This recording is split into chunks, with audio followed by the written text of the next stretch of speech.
este tema para comentar el mensaje del presidente Andrés Manuel López Obrador a la doctora Leticia Calderón Shelius y a Jorge Gómez Naredo. Doctora, ¿cómo ve, cómo escucha el mensaje del presidente Andrés Manuel López Obrador? Pues la verdad, muy bonito, muy sentido, muy sincero, ¿no? No es esta cosa de lo que uno esperaría en términos de, bueno, todo un protocolo, una cosa formal, sino un mensaje sentido, un mensaje donde llama, pues, a convocar, a animar, a reconocer, a reforzar el trabajo que están haciendo los consulados y las personas que ahí representan. Y yo creo que así se inicia y yo le pone un tono que seguramente la reunión en su momento mantendrá, que es poder hablar las cosas entre ellos, sobre todo, bueno, los problemas concretos que están enfrentando y los problemas que puedan ver a propósito del momento mismo del 2022. Entonces, me gusta el tono y se le oye ronquito al presidente, por supuesto, pero incluso fíjate que ese es el otro punto. ¿Cómo humaniza a la misma persona? No es el presidente, esta solemnidad hablando y diciendo, no, es una persona a cargo digamos, en este caso, de la presidencia de la República, pero que es capaz de conectarse, de dar un mensaje. A mí lo que me impresiona siempre de López Obrador es, bueno, pues esa capacidad hasta física, porque la verdad es que tienes ronquera o estás cansadito y lo que quieres es estar en tu camita, ¿no? Y bueno, el presidente aguanta y va y se planta ahí, porque bien que mal, pues se tiene que concentrar. Entonces, lo oigo así, lo oigo sentido, sincero, y dando un mensaje también de estamos en el mismo equipo, así que digamos, estamos siguiendo también lo que están haciendo. Por ahí lo veo, Vicente. Y saludos también a Jorge. Así es. Saludo a la doctora Leticia Calderón Shelius, experta en asuntos migratorios, investigadora del Instituto Mora, y Jorge Gómez Naredo, director del periódico Regeneración, colaborador de Polemón MX, miembro de esta familia sin censura. Querido Jorge, tu opinión acerca de este mensaje del presidente Andrés Manuel López Obrador a cónsules y embajadores. Hola, querido Vicente, y también hola a la doctora Leticia Calderón. Pues mira, a mí me parece que es muy significativo, no solamente por el mensaje como tal, que es un mensaje que todos esperaríamos que diera un presidente estas instrucciones a los cónsules y especialmente poner en el centro a los migrantes y la atención que se le da, y también esta visión en muchos sentidos hacia el sur y hacia otras muchas cosas. Pero a mí me parece que es muy significativo porque se da en el contexto en el que el propio presidente Andrés Manuel López Obrador está enfermo de COVID, ¿no? Yo creo que fue un muy buen detalle hoy, por ejemplo, en la mañanera, que siguiera ese video y que agradeciera todas las muestras que se dieron de afecto y de solidaridad con Andrés Manuel ayer, que se supo que había dado positivo, ¿no?, en una prueba de COVID-19, ¿no? Entonces a mí me parece que es muy significativo. Se muestra un presidente, coincido mucho con la doctora Leticia en este sentido, fuerte, ¿no?, con una fortaleza no solamente en cuanto a la capacidad de observar y a la capacidad de hacer política y a la capacidad de comunicar lo que quiere decir, sino también fuerte en el sentido de que es una persona fuerte, ¿no? Que está ahí, que tiene esta intención y este empuje que a muchos sorprende, que es el empuje de continuar trabajando, ¿no? De esto que él mencionaba, lo mencionó antes de ser presidente y lo mencionó después, de que él quería hacer 2 sexenios en un mismo sexenio, ¿no? Y por eso la cantidad de trabajo y la fuerza que imprime, pues, a todos los actos a los cuales se realiza. Jorge, tú cuestionabas cuánto dinero le están invirtiendo en la oposición para posicionar tendencias, para atacar al presidente Andrés Manuel López Obrador. Dices en Twitter, lo único claro es que esos millones, como los muchos millones que se han gastado en guerra sucia, no les van a servir de mucho. Sí, pues yo creo que todos vimos ayer que hubo creo que hubo 2 cosas ayer que sucedieron a partir de que Andrés Manuel anunció que había dado positivo a una prueba de COVID. Una es la gran cantidad de personas que se solidarizaron con él, ¿no? Entonces, en muchos sentidos, fuerza presidente, que se recupere pronto. Yo creo que eso es algo que es un fenómeno que creo que también tendríamos que ver como el fenómeno del López Obradorismo, el fenómeno de este pueblo que está consciente de que tiene un presidente con el cual comulga, que este pueblo que apuesta a un proyecto político y a la figura, ¿no? También de Andrés Manuel. Ese por un lado, ¿no? Que es algo que creo que es muy lindo que suceda y que bueno estar viviendo en este momento, ¿no? Y por el otro lado, pues también esta oposición, que por un lado está esta oposición electoral que está cada vez más disminuida, que hace, sí, señor presidente, ojalá se recupere pronto, ¿no? Y los gobernadores y los jefes de los partidos políticos, pero por otro lado también un operativo para desprestigiar a Andrés Manuel, que venía dándose desde la mañanera de ayer, desde temprano, pero que se profundizó a partir del anuncio de que Andrés Manuel había salido positivo a COVID, ¿no? O sea, el meter, por ejemplo, tantos bots y tantos me gustas a cuentas que son evidentemente opositoras y que también evidentemente son financiadas por los opositores, y también esta cuestión de atacarlo en este momento. A mí me parece que ahí evidentemente hubo una inversión, como ha habido inversión monetaria en muchos otros momentos para atacar al gobierno federal. Hubo una activación, o sea, sin duda hay gente que odia a Andrés Manuel y que no lo soporta, pero también hay muchísima activación en redes sociales, en Twitter, en Facebook y en YouTube para atacarlo, ¿no? Y ayer se vivió una de esas operaciones y seguramente hubo una inversión muy cuantiosa para tratar de desprestigiarlo, para decir que era un irresponsable, para cosas. Ahora incluso ya andan circulando noticias falsas de que falleció y de que cosas así de ese sentido. Pero pues es una inversión que han metido, es una inversión, es un dinero que se han gastado, pero que no ha dado los resultados que ellos hayan querido tener, ¿no? O que ellos esperaban tener.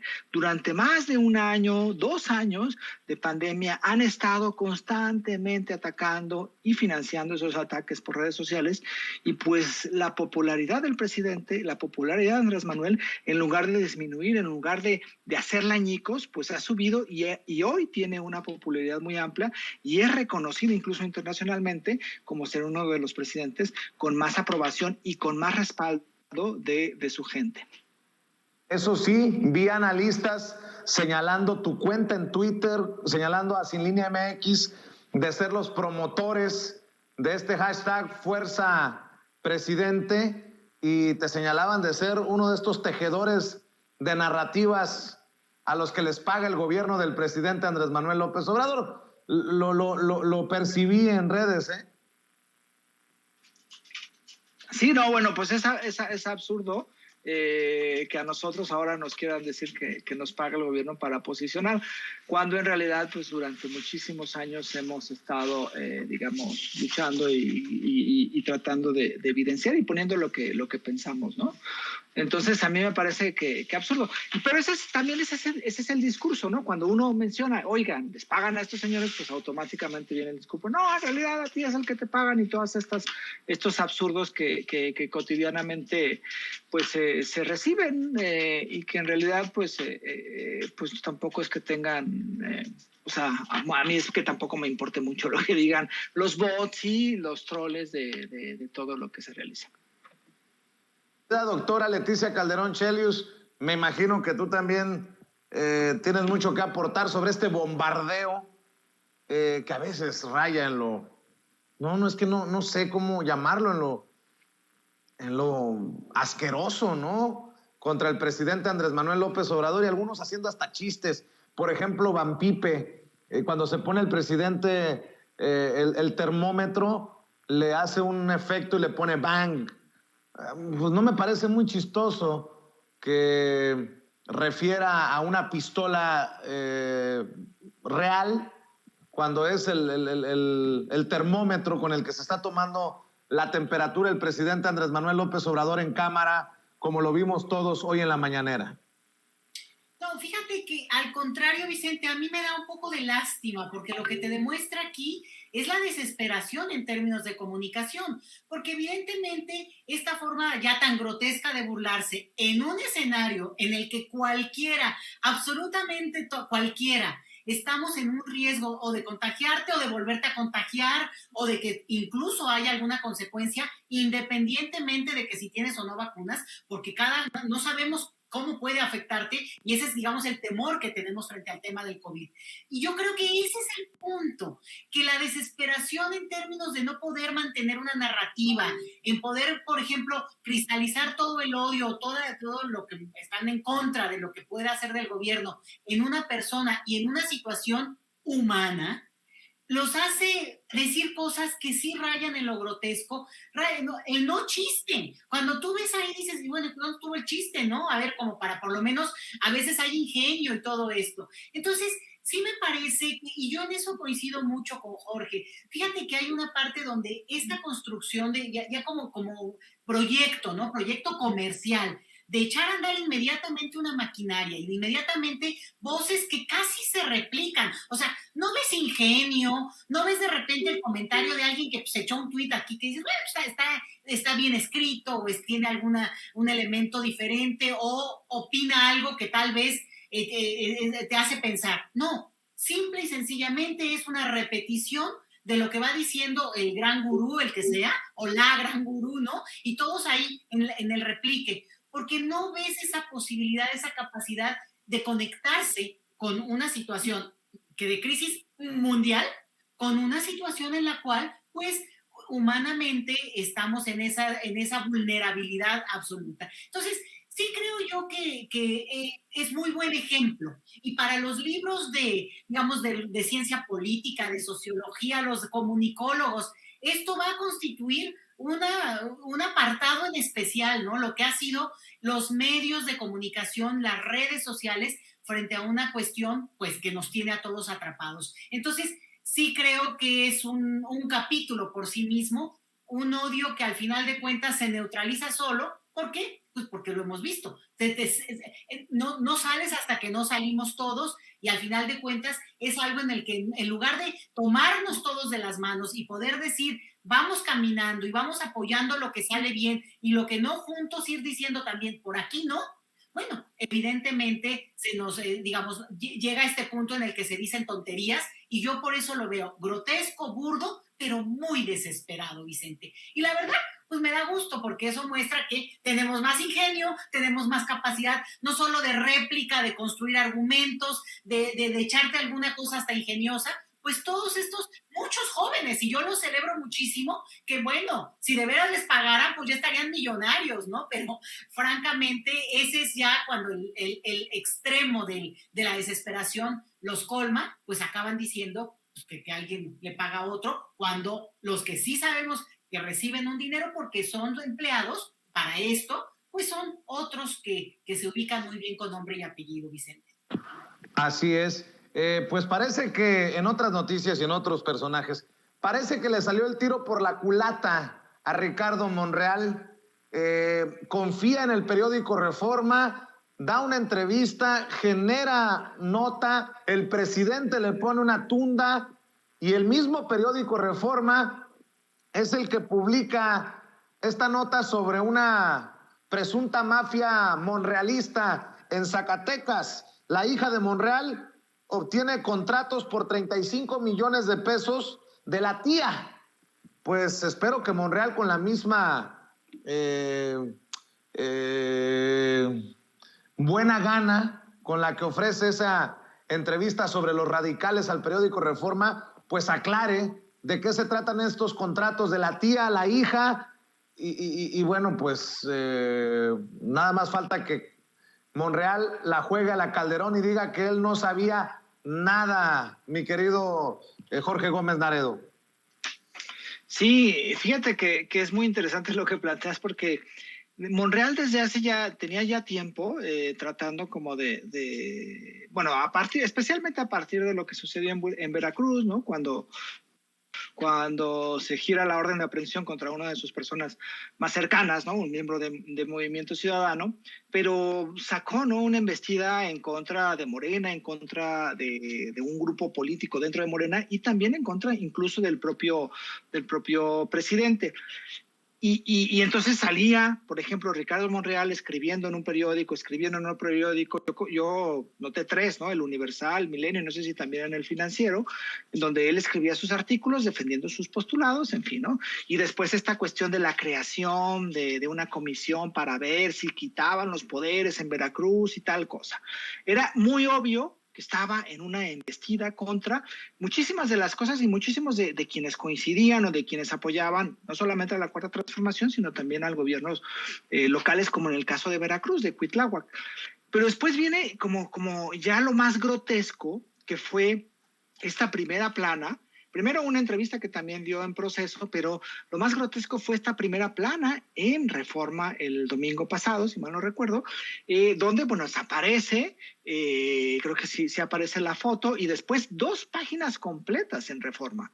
O sea, no solamente que les dieran media paginita para la entrevista, sino 2 páginas completas, con foto, en fin. Este era un mensaje también muy claro, porque pues es no solamente salir en Latinos, no solamente es negar entrevistas a otros medios que no son de estas, digamos, de los medios tradicionales, sino anunciarse prácticamente en esos medios. Y bueno, la cuestión esto no solamente fue lo que sacó lo de los radicales, ¿no?, sino diciéndole a Morena qué es lo que debía pensar y que no debía ir por tales cosas. En fin, creo que fue una cosa muy grotesca de parte de Ricardo Monreal, que desemboca pues en la respuesta que dio Andrés Manuel en cuanto a la cuestión de lo radical. Y ahora viene esta cuestión, porque Monreal ha luchado como si fuera un dechado de virtudes, ¿no? Como si fuera el personaje al cual se le debería de rendir pleitesía porque es un gran operador político, porque no ha participado en ningún acto de corrupción, porque es pura transparencia con él, porque sus proyectos, porque supuestamente un proyecto es el que debería de continuar con el país y la Cuarta Transformación, en fin. Pero hay una historia detrás de Ricardo Monreal, ¿no? Este que fue miembro del Partido Revolucionario Institucional, que después hubo una escisión, entró al PRD, fue gobernador de Zacatecas, después estuvo en varios, legislador, delegado de la Cuauhtémoc, y también el clan, ¿no? El clan Monreal, que está asentado en Zacatecas y que tiene este caso de una de sus hijas, que no es nuevo, porque en realidad el reportaje que sacó Reforma y en realidad es Mexicanos contra la Corrupción y la Impunidad, es decir, Claudia X González, no es nuevo, es ya una empresa que se tenía conocimiento. Lo que parece ser que le agregan es estos vínculos con la Secretaría del Bienestar y con otras secretarías, pero es decir, ahora se exhibe esta cuestión de Monreal. Y yo creo que, a mi modo de ver, si Monreal no está a gusto en Morena, si Monreal no coincide con una amplia mayoría de los que apuestan a Morena y a la Cuarta Transformación, si Monreal es muy crítico del propio presidente y Monreal tiene estas cosas, pues yo diría que lo mejor que le puede pasar a Monreal es que renuncie al Senado, como a la coordinación del Senado, y que decida y que piense bien si se quiere ir con Movimiento Ciudadano para buscar la candidatura presidencial del Movimiento Ciudadano, si quiere tratar de formar otro partido político, si se quiere ir con el PRI, en fin. Pero creo que cada vez se ha cerrado muchísimas puertas dentro del propio movimiento López Obradorista, no solamente de Morena, sino del propio movimiento López Obradorista, y me parece muy ruin que esté tratando de dinamitar la confianza que muchísima gente ha puesto en el proyecto de Andrés Manuel y de la Cuarta Transformación con estas acciones. Y por supuesto, ¿no?, hoy, con todo, digamos, pues lo que significa que sea un reportaje de Mexicanos contra la Corrupción y también de Reforma, pero sí también hay que tener en claro que hay un clan en Zacatecas donde hay varios personajes que pueden, pues, por supuesto, ser hermano de Ricardo Monreal no indica que no se pueda participar en política, pero que si hay un acto de corrupción, pues se debería de investigar y que sería lo más sano, ¿no? Doctora, vamos a cerrar con su opinión sobre este tema, con su reflexión, la escuchamos. Pues sí, mira, yo creo que Monreal quedó, por lo menos en el imaginario, como el operador de lo que pueden ser los descalabros de Morena en la Ciudad de México, ¿eh? O sea, en algunos casos, bueno, más allá de algunas alcaldías, sí quedó como el que estuvo atrás de esa operación. Y entonces nunca se aclaró, y sobre todo por las alianzas que tiene. Entonces ya trae como que un déficit en su contra. Así que cualquier cosa que haga se ve también en este tono, donde le gusta jugar en varios frentes. Ese es el primer punto. Ahora, da una entrevista, y no casualmente, porque digo, en esta cuestión políticamente hablando, es obvio que aceptar una entrevista en primera plana y del tipo que lo hizo, en el Reforma, o como se he escuchado en Latinus, ha tenido varias entrevistas y todo, bueno, es francamente una cosa que no coincide con un discurso que según él conoce y entiende en términos también de lo que significa una estrategia política de parte del partido en el que él milita, por lo menos en principio, por lo que todo lo que él mismo dice. Entonces, a mí me parece que es muy fuerte que le saquen una nota donde directamente va contra un comentario que es el meollo de este gobierno, la corrupción y la impunidad en términos del uso de la familia, ¿no? De la familia haciéndose y beneficiándose de sus propias posiciones. Bueno, a mí me parece que tendría que aclararlo la propia hija, me parece gravísimo, pero además, casualmente, y lo decía Jorge, quien saca la nota o la nota la recupera de Mexicanos contra la Corrupción, que nos gustaría ver en primera plana que recuperen la nota de Josefina Vázquez Mota, digamos, dicho sea de paso. ¿Por qué? Porque es parte de lo que ellos mucho tiempo utilizaron como banderas, que ya sabemos a estas alturas que en realidad eran manejos para poder intimidar o también doblegar un tanto a ciertos políticos, porque cuando ya no querían, ya no usaban ese tipo de notas. Ahora reviven esta nota y, bueno, obviamente Reforma se beneficia muchísimo de ella, y vamos a ver qué le estarán cobrando al senador.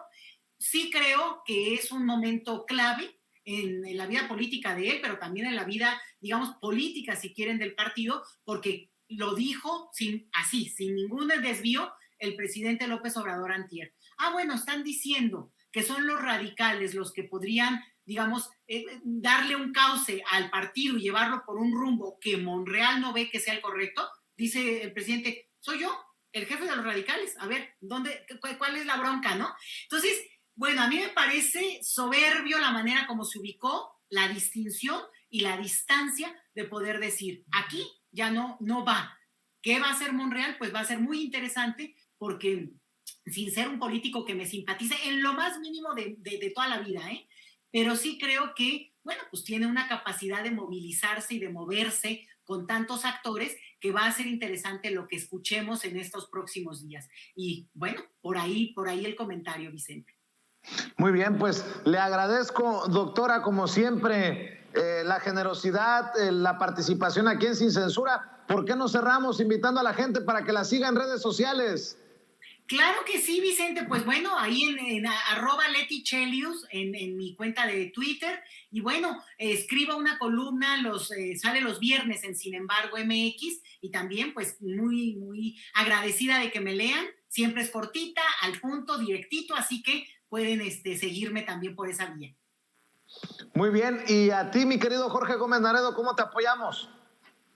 Sí, pues estamos ya por sacar el nuevo número de Regeneración. Yo creo que a mediados, casi ya unos días, iba a estar circulando. Y bueno, visiten polemon.mx, revista Polemon, tanto en Facebook como en Twitter. Y a mí estoy en J. Naredo en Twitter, o Jorge Gómez Naredo en Facebook. Y pues un saludo a la doctora, un saludo a César, a Ceci y a todo el auditorio, y a ti, querido Vicente. Claro que sí, un abrazo para los dos. Gracias, doctora, gracias, Jorge. Que pasen excelente día. Nos vemos muy pronto en otra mesa de diálogo aquí en Sin Censura.